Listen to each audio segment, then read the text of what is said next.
Buen día para todos. Bienvenidos a la videoclase de redacción, puntuación y ortografía, en la que haremos énfasis en algunas normas, ejemplos y tips que les serán de utilidad a la hora de enfrentarse a la escritura de cualquier tipo de texto. Para empezar, quisiera recordar que en nuestra vida cotidiana todos los días nos cruzamos con errores y horrores de ortografía. Cuando vamos por la calle es fácil encontrar vallas y avisos en los almacenes, las tiendas, las vías, etc., en los que se cometen fallas garrafales como las que encontramos aquí en la pantalla, que a veces nos producen risa y otras vergüenza. Muchos de los errores cotidianos tienen que ver con el desconocimiento de las normas, la falta de lectura de quienes producen la información o porque las redes sociales y las interacciones diarias en chats, por ejemplo, nos han acostumbrado a ser perezosos y como lo plantea esta caricatura de Bart Simpson, a que nos han enseñado a que debemos escribir con horrores y no pasa nada.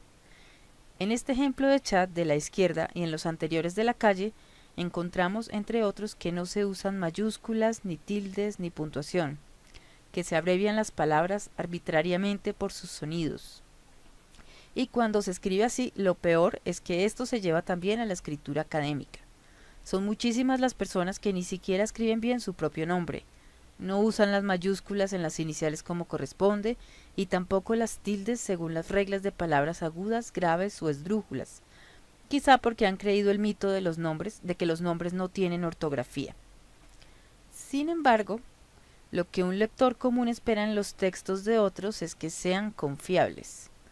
La mala ortografía deja por el piso esta cualidad. En el caso de que, por ejemplo, sea un periódico de renombre el que cometa un gazapo o error craso. Aquí en pantalla vemos que en un titular se escribe precio con S, para hablar del precio de la gasolina. Esto da una pésima imagen del medio de comunicación que lo publicó. Por eso quería que conocieran esta frase. La mala ortografía es una enfermedad de transmisión textual. Protégete. Pero, ¿cómo nos protegemos? Leer más es una buena opción. En la medida en que se lee, uno ve las mismas palabras escritas muchas veces de la misma forma, tanto así que ni siquiera habría necesidad de estudiar ortografía para escribir bien. Otra forma es no dejando que la pereza nos gane. Veamos ahora por qué otras razones ocurren estas dificultades con la escritura y con la ortografía. En una encuesta hecha a estudiantes, los resultados arrojaron que la mayor dificultad es que no se conocen bien las reglas ortográficas. Eso es algo súper común. Pero hay otros factores, que los hábitos de lectura no son los mejores y que la gente falla en no usar el diccionario, algo tan básico como eso. Otro aspecto es que no los motiva a escribir bien, como si esto no fuera importante para tener un buen desempeño y ser competente. Otros factores podrían ser el uso inadecuado de la puntuación, el no tener un amplio vocabulario, y esto es algo que también se consigue con la lectura. Y por otra parte que no hay tan buena memoria gráfica como se quisiera, pese a que muchos de los jóvenes de hoy aprenden más de manera visual. Así que la invitación es a comenzar a hacer un buen uso del lenguaje. Hay unas normas que facilitan que la comunicación sea apropiada, pero mientras no se usen pueden generarse confusiones y malentendidos. En el caso de las mayúsculas, por ejemplo, hay varios elementos que deben mencionarse. Uno tiene que ver con las normas de netiqueta, que se relaciona con el modo en que debemos escribir en la red. Muchos escriben solo en mayúscula y esto es como si estuvieran gritando. ¿Por qué lo hacen? Yo creo que por pereza de poner las tildes o porque quizás sí creen que las pueden evadir, pero la verdad es que todas las mayúsculas se deben acentuar siguiendo las normas.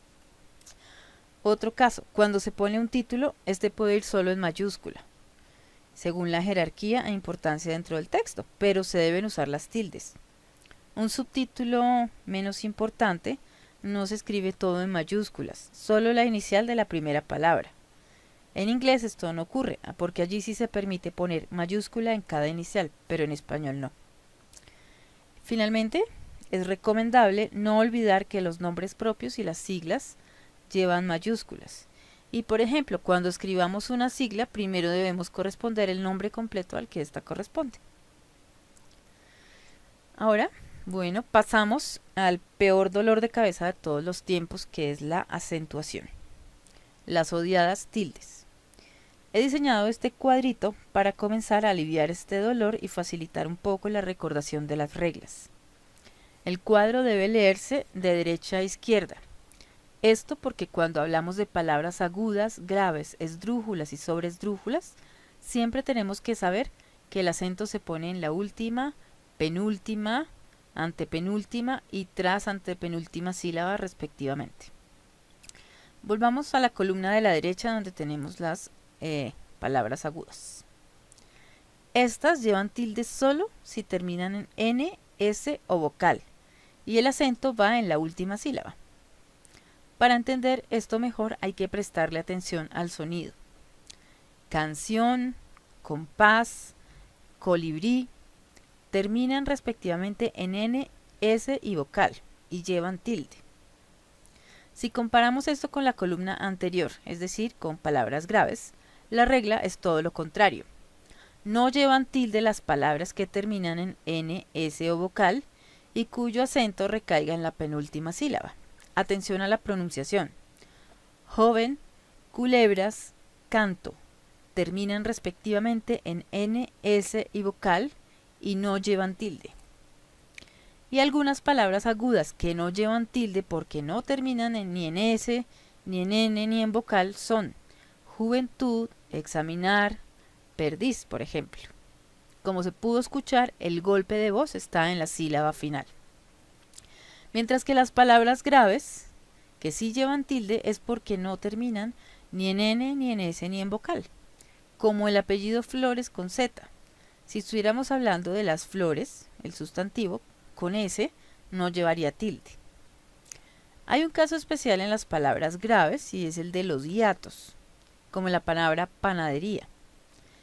El hiato es cuando dos vocales se separan en sílabas diferentes, es decir, lo contrario a un diptongo.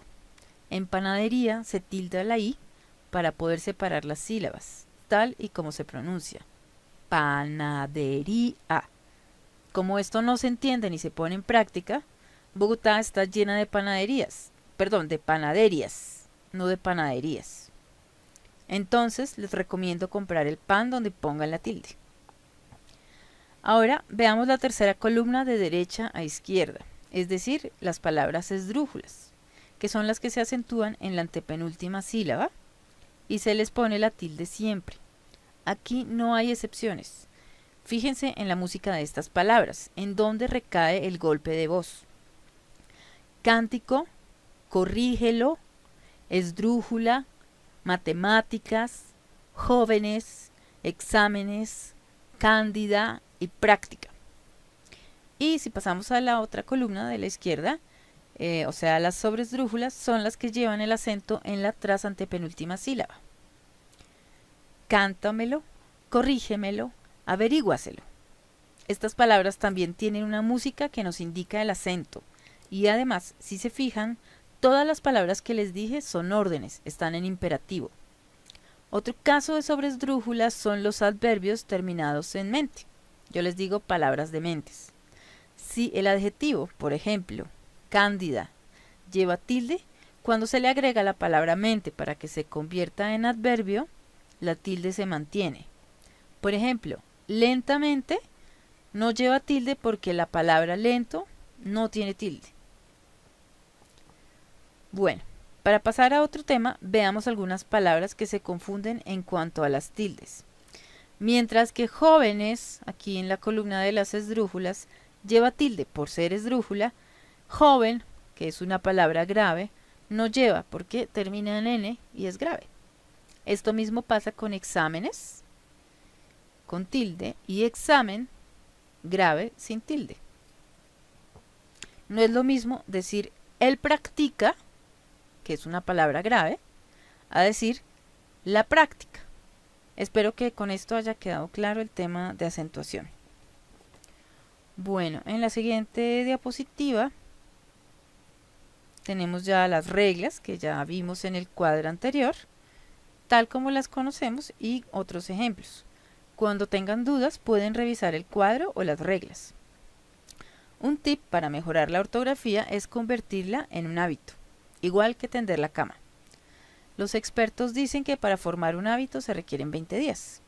La recomendación es que a partir de hoy en los chats, los mensajes de texto, los posts que pongan en Facebook, etc., intenten escribir bien y huirle a la pereza de poner las tildes, a las mayúsculas y a la puntuación. En 20 días pueden contarme si les funcionó. Esto es importante para que haya un buen desempeño en la escritura. Créanme que en cualquier empresa un jefe valorará esta cualidad. La ortografía es un punto a favor y puede hasta convertirse en una fuente de empleo. Es por eso que la mala ortografía se puede asimilar al mal aliento. La gente rehúye a las personas que apestan en la escritura. Cuidado con eso. En palabras de Samper Ospina, un error de ortografía equivale a tener una mancha de huevo tibio en el smoking. Da mala imagen, realmente es una mala presentación para cada uno. Por eso, tener buena ortografía puede ser nuestra mejor carta de presentación. Y aquí les dejo algunos tips para mejorar.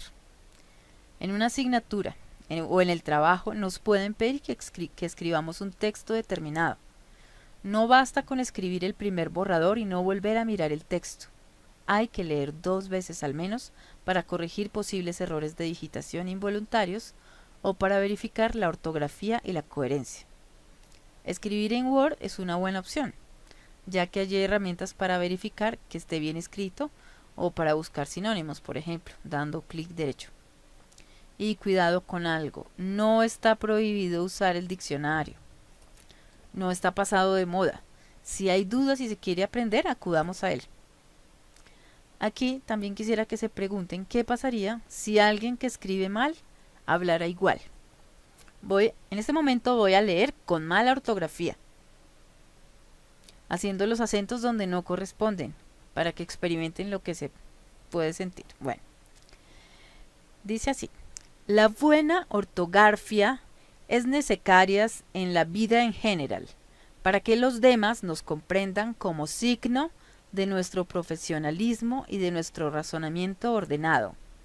Saber escribir bien es imprescindible a la hora de redactar textos formales como solicitudes, el propio currículum, instancias, denuncias, reclamaciones, cartas, entre otros. La escritura tiene que ser impecable para que los demás nos entiendan. Como ven, suena terrible. Esto habla de nuestra cultura y nuestra imagen, así que hay que trabajar con ello. Están cordialmente invitados. Bueno, si pensaron que ya se había quitado el dolor de cabeza de las tildes, aquí viene otro intento de migraña. ¿Será por eso que esta tilde se llama diacrítica? Bueno, cuando vimos los casos de acentuación, no analizamos qué pasaba con las palabras de una sola sílaba que se parecen en escritura y se pueden confundir, como en el caso de los pronombres. Él, tú o los posesivos, tu carro, mi carro, todo depende del significado. Por ello, aunque aquí no nos vamos a demorar en la explicación, ustedes pueden volver a estos ejemplos para aprenderlos y no confundirlos nunca más. En esta otra diapositiva tenemos los casos de se, si, de. En la otra tenemos de te, más y solo. Y aquí tenemos aún con tilde y sin tilde. ¿Por qué? Estas cosas que se confunden tanto. O las palabras qué, cómo, cuándo, dónde, que en el caso de que sean exclamativos o interrogativos, llevan tilde. Por eso hay que estudiarlas con detenimiento.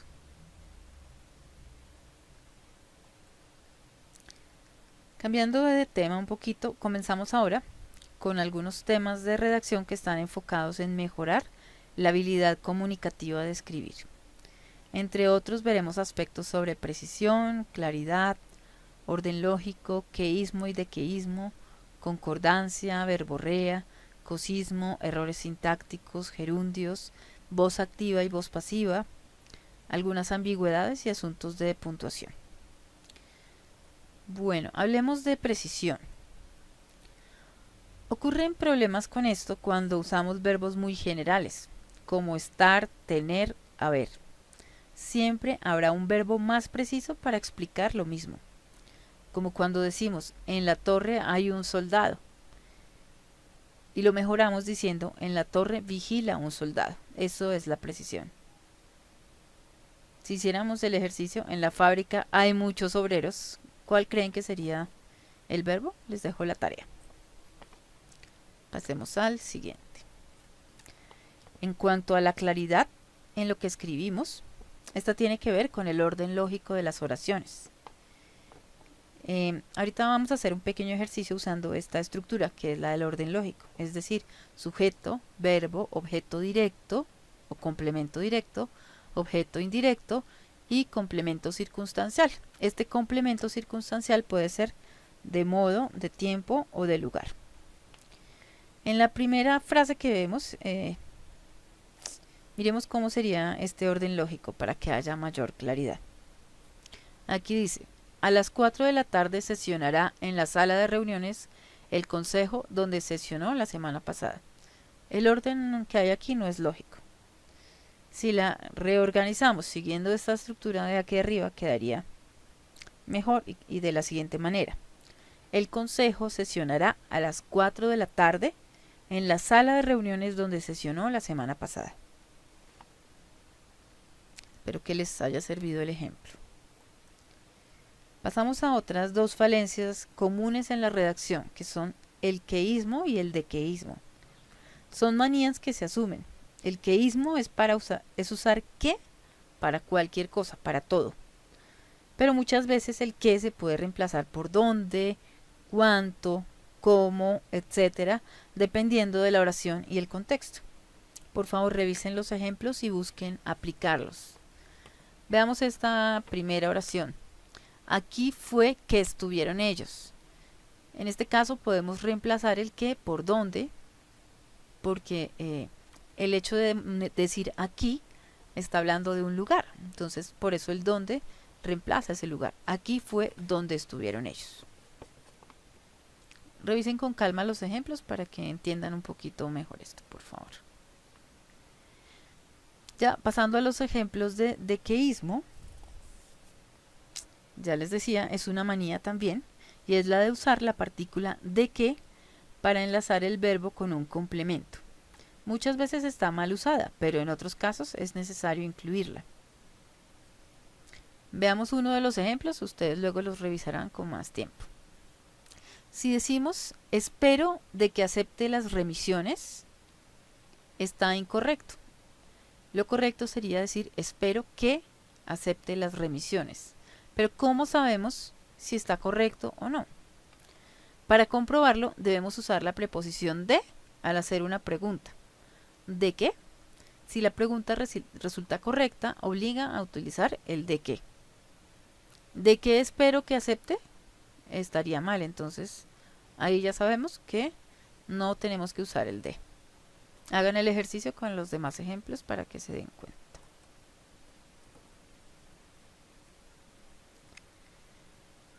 La verborrea tenemos aquí. Parece el nombre de una enfermedad, ¿cierto? Es cuando ponemos demasiados verbos para decir algo que se puede expresar con uno solo. El ejemplo de aquí, que tenemos aquí es muy claro. Pasamos de la ejecutiva hace ejercicios de práctica con el fin de tener mejor digitación a la ejecutiva practica para mejorar su digitación. Mucho mejor, ¿no? Les dejo dos ejercicios para que hagan. También tenemos el cosismo. Es como el queísmo. Es la manía de decir cosa o algo para todo. Hay que ser siempre precisos. Veamos el primer ejemplo. El teléfono es hoy una cosa imprescindible. Esto queda mejor si decimos el teléfono es hoy un aparato imprescindible. También quedan ejercicios para que practiquen. Bueno, también solemos cometer errores de significado o semánticos cuando construimos mal una oración. El orden lógico tiene que ayudarnos aquí. Por ejemplo, cuando yo digo, el hombre sincero, en el ejemplo número 1, el hombre sincero confiesa las faltas que ha cometido con franqueza. Aquí se puede entender que dicho hombre ha cometido estas faltas y no le importa. La frase bien escrita quedaría así. El hombre sincero confiesa con franqueza las faltas que ha cometido. Si se dan cuenta, el sentido cambia y queda correcto, porque la franqueza es el modo como el hombre ha confesado sus errores. ¿Se entiende la diferencia? Espero que sí. Todo esto pasa porque la frase no está ordenada como debiera. Pasemos ahora al tema del gerundio. Esta forma verbal que termina en ando y endo, como en caminando o comiendo. Gabriel García Márquez decía que la mejor manera de usar el gerundio es no usarlo, y estoy totalmente de acuerdo. Sin embargo, cuando se detengan en los ejemplos, podrán encontrar algunas formas correctas de emplearlo. No me voy a detener mucho acá. Por aquí hay un ejemplo que me interesa mostrarles. Aquí está. Miren, se cayó rompiéndose las piernas. Como la acción de romperse las piernas ocurre después de que se cae, no se puede usar el gerundio. Lo correcto es decir, se cayó y se rompió las piernas. O al caer se rompió las piernas. También suena mejor, ¿verdad? Bueno, con todos estos errores, por lo general, suelen presentarse ambigüedades o contradicciones. Aquí encontramos algunos casos causados por la puntuación. El morado, el de la izquierda, me gusta mucho. Miren lo que pasa con una sola coma. Esto demuestra que las comas salvan vidas. Porque no es lo mismo decir vamos a comer niños que decir vamos a comer niños. El primero es un caso de canibalismo contemporáneo. Hay alguien a quien le gusta comer niños, tal vez un ogro como el de los cuentos de hadas. El otro es una indicación para que los niños sepan a la hora de la comida que ya está servida en la mesa. Increíble, ¿no? Pero hay otras oraciones que quiero que conozcan. Esta de aquí arriba, la azul, dice, quien canta sus males espanta. Esto es muy diferente de quien canta sus males espanta. La primera nos indica que no es bueno decirle a todo el mundo lo malo que nos pasa. En la segunda nos hablan sobre el poder de la música para espantar lo malo de la vida. Todo eso lo hace la poderosa coma, esa superheroína que muchos no se acostumbran a usar. En esta otra frase, la amarilla, se fumiga a domicilio. Allí estamos cayendo en una redundancia. ¿Por qué? Es necesario ir a la casa a donde están las cucarachas a fumigarlas, porque es un poco difícil llevar las cucarachas a la empresa fumigadora para hacerlo allí. Piénsenlo. Y miren esta otra. Imaginen que la profesora de un colegio les pide lo siguiente a los niños.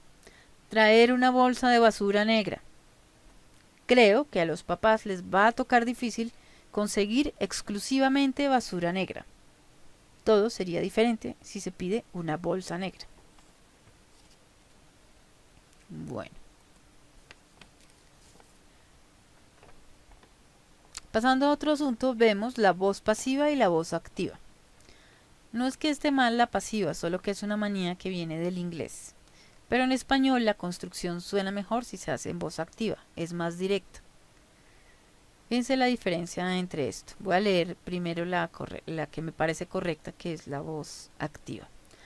Bauman y Perelman estudiaron la estabilidad de la articulación.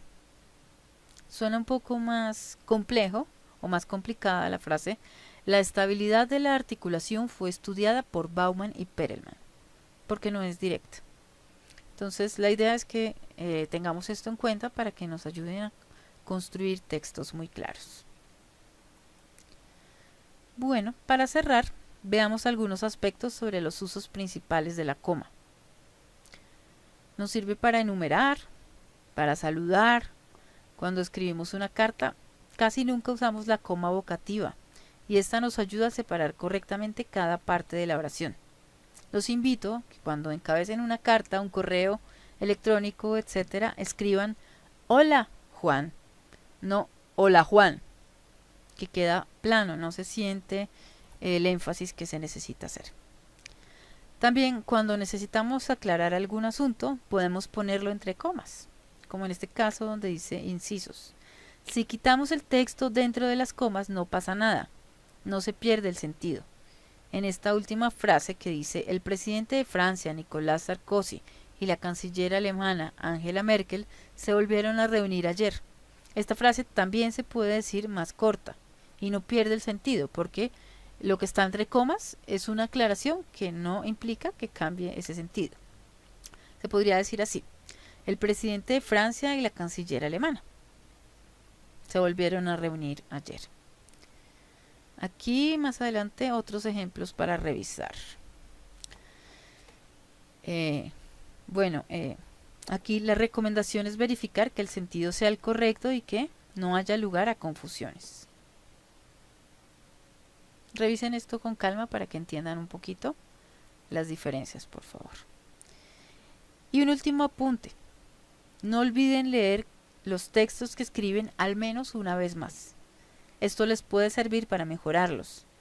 En mi caso, puedo tener unas 15 versiones de cada texto, pero si ustedes consiguen tener por lo menos 2, el borrador y la versión final, eso ya es un gran avance. Van a darse cuenta de cómo mejora su escritura solo con este tip. Bueno, ya terminando, como ya les dije, creo que es importante volver al diccionario, físico o en línea, pero hay que consultar. Y ante más dudas, se puede ir, por ejemplo, a la plataforma de la Real Academia de la Lengua, www.rae.es, o a Fundeu, www.fundeu.es, que se trata de una fundación que tiene el objeto, la función de estar actualizada en las últimas normas del castellano y resolver dudas. Las referencias que utilicé en este caso son Redacción Profesional de Judith Villamizar Camargo y la página roblepntic.mec.es. Con esto me despido, espero que practiquen, generen el hábito de leer y de escribir bien en los chats, que aprovechen todas las herramientas web 2.0 y los juegos dispuestos para mejorar su desempeño ortográfico y de escritura. Es una buena idea empezar por conocer las reglas relacionadas con las diferentes letras del alfabeto y consultar siempre que haya dudas. Ánimo y adelante con la escritura. Nos seguiremos viendo. Muchas gracias.